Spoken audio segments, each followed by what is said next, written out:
Picture this. You are driving home alone. It is late, maybe pushing midnight. The roads are empty, the streetlights are passing in a steady, hypnotic rhythm, and your mind is somewhere else completely, stressing about an email, replaying a weird conversation from 3 days ago, or just drifting in that numb, autopilot state we all know too well. And then, a song comes on the radio, or your playlist shuffles to that one specific track. You know the one I am talking about. It starts quietly, just a few chords, maybe a slow drum beat. You don't really pay attention at first, but then it starts to build. The melody swells, the singer takes a breath, the instruments pause for a fraction of a second, and then the drop hits. The chorus explodes, and in that exact second, something strange happens to your body. A wave of electricity starts at the base of your neck. It ripples down your spine, sweeps across your shoulders, and shoots all the way down your arms. Look at your arm in that moment. Really look at it. The tiny hairs are standing straight up. Your skin has erupted into a landscape of tiny bumps. You might feel a sudden lump in your throat, or a strange, heavy warmth in your chest. For about 3 to 5 seconds, you are entirely consumed by a physical thrill. And then, just as quickly as it came, it fades. You exhale. You are back in your car, driving down the same road. But for a moment, you were somewhere else. But here is a question nobody actually asks, because we are so used to this happening that we just accept it as normal. Why on earth did that just happen? And I do not mean that in a poetic sense. I am asking a deeply mechanical, biological question. Why did a pattern of invisible air pressure waves, generated by a vibrating speaker cone, cause the muscles in your skin to involuntarily contract? Not as in, did it move you emotionally? Obviously it did. But we are not talking about abstract poetry right now. We are talking about physiology. Goosebumps are an ancient, hardwired survival reflex.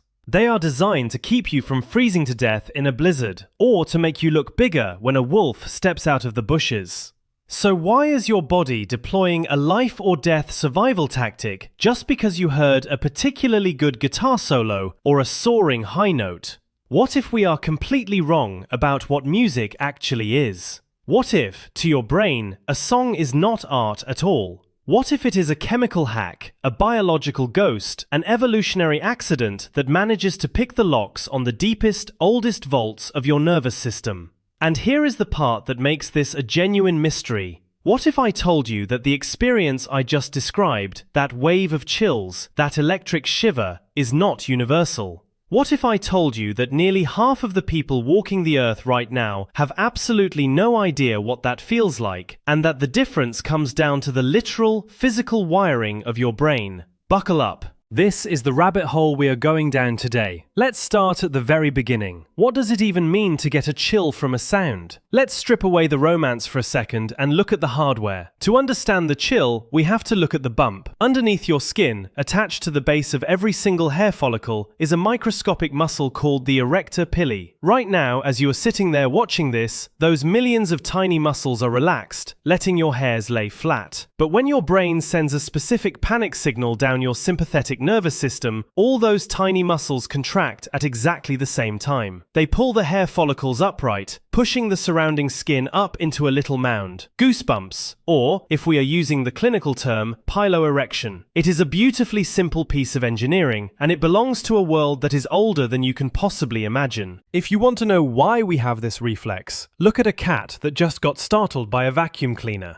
Its back arches, its tail puffs up to twice its normal size. Or look at a bird sitting on a freezing wire in the dead of winter, puffing its feathers out to trap a layer of warm air against its body. Piloerection is a mammalian and avian superpower. It has 2 jobs. Job number 1, trap heat when the temperature drops, turning your fur into a thick, insulated winter coat. Job number 2, make you look massive and terrifying when a predator corners you, so you don't look like an easy snack. This reflex served our ancestors incredibly well for millions of years. Picture this. You are standing on an ancient savanna. It is 50,000 years before now. The sun goes down, the temperature plummets, and your erector pili muscles snap to attention, puffing out the thick body hair you still possess, saving you from hypothermia. Or, a branch snaps in the dark just beyond the light of your fire. Your brain dumps adrenaline. Your sympathetic nervous system fires, and your hair stands on end, making your silhouette look just a little bit more intimidating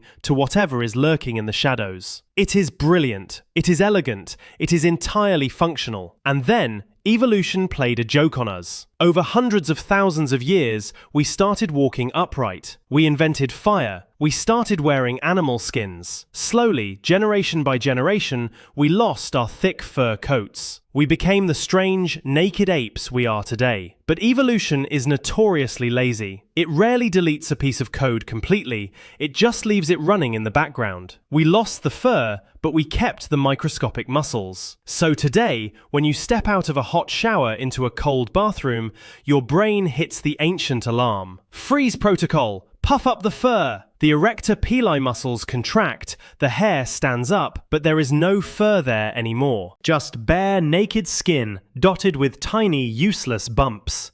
Even Charles Darwin, the godfather of evolutionary biology, was utterly fascinated by this. Back in 1872, he wrote an entire book about the expression of emotions in humans and animals, and he spent a surprising amount of time obsessing over goosebumps. He understood perfectly why a chimpanzee's hair stood up when it was angry or cold, but he could not quite figure out why a human being's hair stood up when they listened to a beautiful choir. And you are about to say, come on, it's just an emotional reflex. The brain gets overwhelmed, wires cross, and it triggers the physical response. Okay, fair enough, but then explain this. Why music? You don't get goosebumps when you look at a really beautiful spreadsheet. You rarely get them from tasting an incredibly good slice of pizza. A beautiful painting might make you cry, but it almost never makes the hair on your arms stand up in a rapid rolling wave of electricity. There is something unique about sound. There is something specific about music that reaches all the way down through the modern, rational, tax-paying layers of your brain, bypasses your logic entirely, and grabs hold of a 50,000-year-old defense mechanism. To understand how a song does this, we have to look at what your brain is actually doing when you press play. So here is where it gets interesting. Your brain, at its core, is a prediction machine. That is its primary job. It sits in the absolute darkness of your skull, locked in a bone vault, receiving electrical pulses from the outside world, and its entire goal is to guess what is going to happen next. It hates surprises. Surprises on the ancient savannah usually meant you were about to be eaten. So your brain is constantly scanning patterns, trying to anticipate the immediate future. When you listen to music, you are essentially feeding your brain a highly structured mathematical puzzle. Back in 1956, a philosopher and musicologist named Leonard Meyer published a book called Emotion and Meaning in Music, and he proposed something that completely changed how we think about the subject. He argued that the emotion in music does not come from the notes themselves. The emotion comes from expectation. Let me give you the simplest example possible. Imagine someone singing the Happy Birthday song. Happy birthday to you, happy birthday to you, happy birthday, dear. Stop. Right now, your brain is screaming for the resolution. It knows exactly what the next note is supposed to be. It has recognized the pattern, it has calculated the trajectory, and it is waiting for the satisfying payoff of the final chord. If the singer suddenly changed the melody on the last word, or refused to sing it at all, you would feel a genuine physical sense of frustration. Music is a game of tension and release. A composer establishes a pattern, your brain figures it out, and then the composer plays with you. They delay the resolution. They throw in a minor chord where a major chord should be. They build the rhythm up, faster and faster, teasing your brain, making it wait for the drop. Your brain is desperately trying to predict the outcome, and the music is deliberately holding it back. And when the resolution finally comes, when the beat drops, or the singer hits that impossible high note, or the chord resolves exactly the way your brain hoped it would, your brain rewards you, heavily. And this is not just a metaphor, this is literal hard chemistry. In 2011, a team of researchers at McGill University in Montreal decided to finally look under the hood of this phenomenon. A neuroscientist named Valerie Salimpour, working with Robert Zator, recruited a group of people who claimed they consistently experienced intense chills from music. They told these volunteers to bring in their favorite, most spine-tingling tracks. The music choices were all over the map. Everything from classical symphonies to techno, from heavy metal to acoustic folk. It didn't matter what the genre was, what mattered was the chill.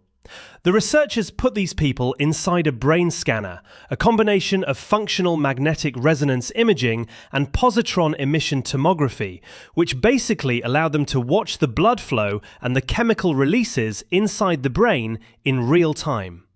They hooked them up to sensors to measure their heart rate, their breathing, and the electrical conductance of their skin, which spikes exactly when goosebumps occur. And then they played the music. What they saw on those screens still drops the jaw of anyone who studies neuroscience. As the participants listened to their favorite songs and the music started to build toward that epic moment, the crescendo, the bridge, the drop, their brains began to flood with dopamine. Now, let's pause here. Let that land. Dopamine is not just the happy chemical. Dopamine is the chemical of motivation, reward, and primal survival. It is the exact same chemical your brain releases when you are starving and you finally take a bite of high-calorie food. It is the chemical released during sex. It is the chemical that drives addiction to gambling and drugs. Evolution designed the dopamine system to make absolutely sure that you repeat behaviors that keep you alive and help you pass on your genes. Why in the world is your ancient survival system rewarding you for anticipating a C minor chord? There is no biological survival value in a Beethoven symphony or a Radiohead track. You cannot eat it. You cannot mate with it. It will not shelter you from the rain. And yet, the brain treats the successful prediction of a musical pattern as a profound biological victory. But the McGill researchers noticed something even stranger. The dopamine release happened in two distinct phases, in two completely different parts of the brain. During the build-up, the anticipation phase, when the music is swelling and you know the drop is coming, the dopamine floods a part of the brain called the caudate. This is the area involved in expectation, in craving. Your brain is saying, I know what's coming, I want it, give it to me. But the exact moment the chill hits, the second the goosebumps erupt on your skin, the dopamine activity shifts to a totally different area called the nucleus accumbens. This is the core of the reward circuit. This is the payload. The chill is the physical manifestation of your brain saying, yes, exactly that. You are literally getting high on the architecture of sound. Your brain is rewarding you for predicting a mathematical pattern of air vibrations, and it is using the same chemical sledgehammer it uses to ensure the survival of the human species. Honestly, I get stuck on this fact every single time. But if you think that explains everything, wait, because we haven't answered the strangest part of the puzzle. If this is just about pattern recognition and reward, then any perfectly structured song should give us chills. A perfectly executed pop jingle should make us shiver. A mathematically flawless synthesizer loop should leave us covered in goosebumps. But it doesn't. Think about the songs that actually give you chills. The French have a specific word for this phenomenon. They call it frisson, which translates roughly to an aesthetic chill. And researchers who study frisson have mapped out the exact musical triggers that cause it. It almost never happens during a happy, upbeat, straightforward song. Frisson is triggered by unexpected dynamic shifts. A sudden jump from very quiet to incredibly loud. A new instrument entering the mix from out of nowhere. A harmonic shift that breaks the established rules of the song. But above all else, across every culture and every genre, there is one trigger that causes more goosebumps than anything else in the world. A human voice, pushing itself to the absolute limit. A singer leaping up an octave, voice cracking with effort, crying out against a wall of sound. Why? Why does a soaring, slightly melancholic voice trigger an ancient defense mechanism? Let me throw you something even wilder. In the 1990s, a brilliant and slightly eccentric neuroscientist named Jaak Panksepp was studying the origins of human emotion by looking at animals. He wanted to know where our feelings actually came from before we had words to describe them. And he spent a lot of time studying something called the separation distress vocalization. When a baby animal, a puppy, a kitten, a baby chick, or a human infant gets separated from its mother or its flock, it panics. It makes a very specific, piercing sound. It is a cry of absolute desperation. And evolution has hardwired the brains of mammalian parents to be physically incapable of ignoring that sound. When a mother hears that cry, her brain drops everything, hits the panic button, and compels her to find the lost child. It is a primal acoustic homing beacon. Panksepp noticed that the acoustic structure of a lost animal's cry shares a bizarre similarity with the acoustic structure of the most emotional, chill-inducing moments in human music. The sudden leap in pitch, the soaring frequency, the underlying tone of distress. Panksepp proposed a theory that sounds almost like poetry, but is rooted in cold, hard neurobiology. He suggested that when we listen to a soaring, melancholic piece of music, an Adele chorus, a Hans Zimmer cello solo, a lone vocalist belting out a high note, our ancient mammalian brain misinterprets the sound. Deep down in the primitive circuits of your mind, your brain hears a separation cry. It hears a lost member of the tribe crying out in the cold. Your brain reacts exactly the way it was programmed to react 1,000,000 years ago. It triggers a sudden drop in body temperature, which is why you feel a physical chill. It triggers the sympathetic nervous system, deploying the erector pili muscles, causing goosebumps. You feel a sudden ache in your chest, a lump in your throat, a desperate, sad beauty. You are feeling the phantom echo of an ancient instinct to reunite with the lost. Your brain is saying, someone is lost.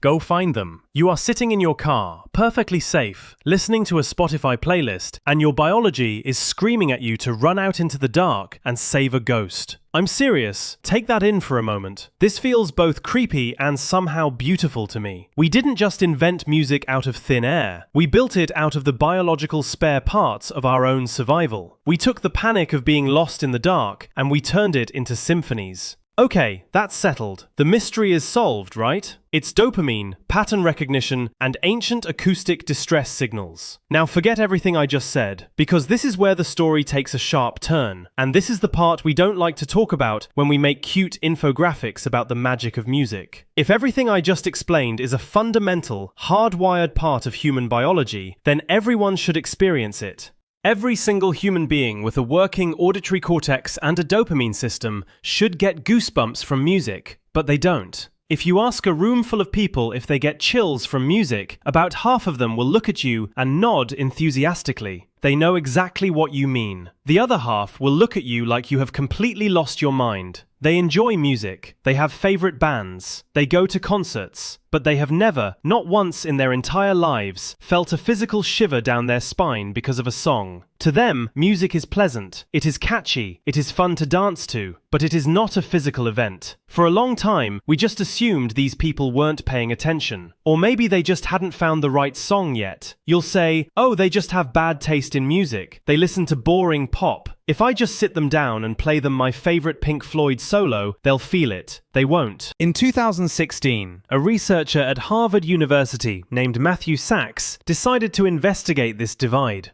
He found a group of people who consistently got massive, intense goosebumps from music, and he found a group of people who felt absolutely nothing. No chills, no lumps in the throat, no shivers. He put both groups into a scanner that maps the physical wiring of the brain, not just blood flow, but the actual structural cables that connect different regions of the brain together, the white matter tracts. And he found the glitch. The people who get goosebumps from music have brains that are physically, structurally wired differently. Inside your brain, there is a bundle of nerve fibers that connects the auditory cortex, the part that processes sound, directly to the anterior insula and the prefrontal cortex, the parts that process deep, primal emotions and meaning. It is like a biological fiber optic cable. In the people who don't get chills, this cable is thin. It's a country dirt road. Sound comes in, it gets processed, it's recognized as music, and it stops there. It's pleasant, it's a nice tune. But in the people who get goosebumps, that cable is a massive, high-speed superhighway. There are literally more white matter connections linking the sound processing centers to the emotion processing centers. The volume is turned all the way up. The signal doesn't just register as a sound, it blasts straight into the deepest vaults of the nervous system, tearing through the dopamine circuits and slamming into the ancient survival reflexes. If you get chills from music, it is not because you are more cultured or because you have better taste. It is because you are a biological mutant. You possess an enhanced neurological superhighway that forces you to physically feel the vibrations of the air as a profound emotional event. And now I have to tell you the other side of this. Here is the thing nobody puts on the cute infographic. Because if you have this superhighway, you cannot turn it off. The tone of the world changes when you are wired this way. If your brain is built with a direct, high-speed cable between sensory input and raw emotional output, that highway isn't just used for your favorite songs. It is open traffic. People who score high in musical frisson also tend to score significantly higher on personality tests measuring a trait called openness to experience. But more specifically, they score higher in emotional empathy. They are deeply susceptible to the emotional states of others. They feel things louder, and that is not always a gift. It is an overwhelming vulnerability. Think about what it means to have a brain that can be hacked by vibrating air. You are essentially carrying around a back door to your nervous system. A composer you have never met, who has been dead for 200 years, can arrange a sequence of notes that forces your body to dump dopamine, triggers your fight or flight response, and makes you feel a phantom grief for a loss you never experienced. You are a biological prisoner to sound.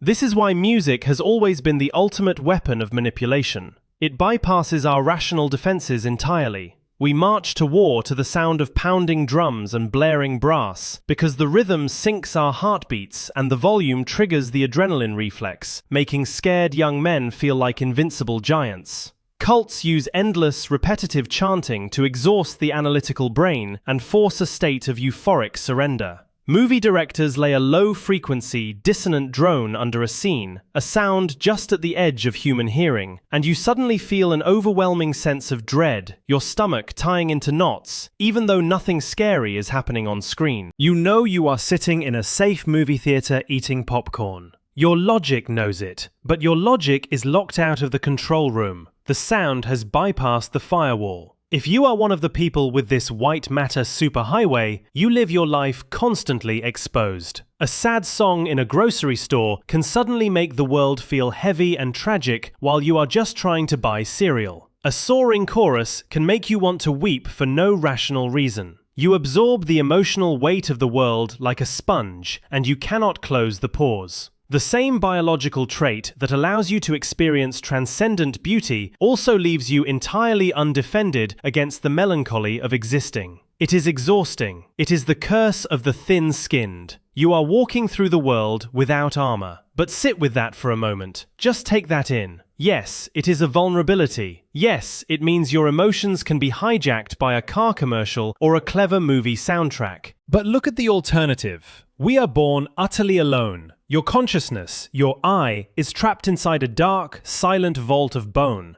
You will never truly know what it feels like to be another human being, and no one will ever truly know what it feels like to be you. We use words to try to bridge the gap, but words are clumsy. They are just symbols. I can tell you I am sad, but I cannot hand you my sadness. We spend our entire lives standing on the shores of our own isolated islands, shouting across the water, hoping someone hears us and understands. And then, someone picks up a piece of wood and stretches a string across it. They drag a bow across the string, creating a mathematical pattern of physical pressure in the air. That pressure wave travels across the room, enters your ear, pushes against a tiny membrane, and sends an electrical spark down that white matter superhighway into the oldest, deepest part of your brain. And suddenly, the gap is closed. You feel exactly what they felt. Not an approximation, not a symbol. The actual, physical weight of the emotion. For 3 seconds, while the hair stands up on your arms and the chill runs down your spine, the boundary between you and the other person vanishes.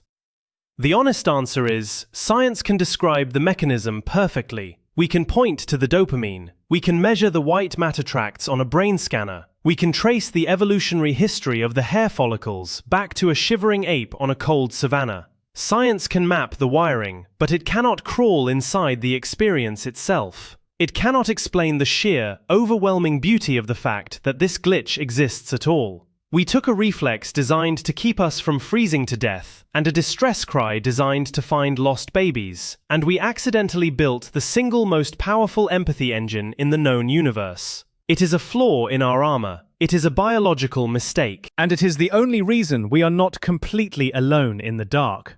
So let's go back to the car.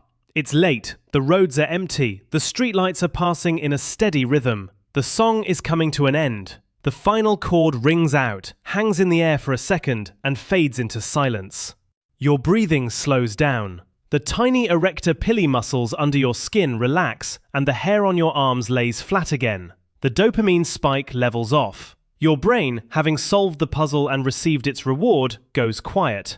You put your hands back on the steering wheel. You are just a person driving home, sitting in the quiet hum of the engine. It is the exact same car, the exact same road, the exact same night. But now you know what just happened. You know that for a brief, fleeting moment, an invisible wave of air reached into the deepest part of your biology, woke up a 50,000-year-old ghost, and reminded you that you are alive. Next time you put your headphones on, pay attention to the silence right before the track starts. That's the sound of your brain waiting for the hit. If you know exactly what this feeling is, I want to know about it. Go down into the comments right now and tell me the one song, just one, that guarantees you goosebumps every single time. The one you can't listen to casually. I read these and I am genuinely fascinated by what triggers this glitch for different people. And if you love looking at the ordinary things in your life and realizing they are built over a terrifying, beautiful abyss, hit subscribe. Join us. We'll be going down another rabbit hole soon. Until then, keep your ears open. You never know when the ghost is going to sing.